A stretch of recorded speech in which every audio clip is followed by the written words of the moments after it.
По маршруту казачьей славы в Северную Осетию прибыл автопробег казаков из Волгограда. Акция проходит в местах боевой славы. Во Владикавказе казаки посетили пантеон, где похоронил генерал-майор, кавалерист Леонид Сланов.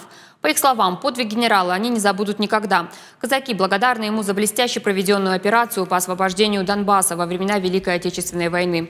Именно Сланов командовал тогда дивизией. Казаки прибыли сюда, чтобы еще раз поклониться генералу и отдать ему дань памяти. А после вместе с осетинской делегацией они направились на Аллею Славы, где почтили память генерала армии, дважды Героя Советского Союза Исы Плиева.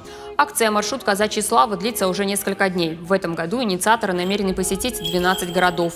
Впереди осталось 8. Такой автопробег проходит второй год. Организаторы планируют сделать его традиционным и более масштабным.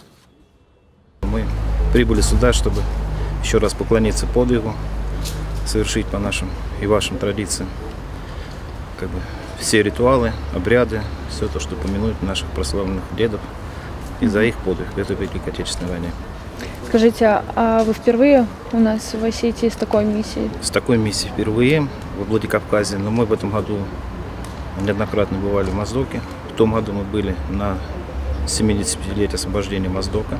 Их деды служили под руководством легендарного генерала, и у них есть такая мысль, что побывать во всех местах, где прошел легендарный кавалерийский полк. А мы, Республиканский дом дружбы народов, делаем все, чтобы было здесь уютно, гостеприимно.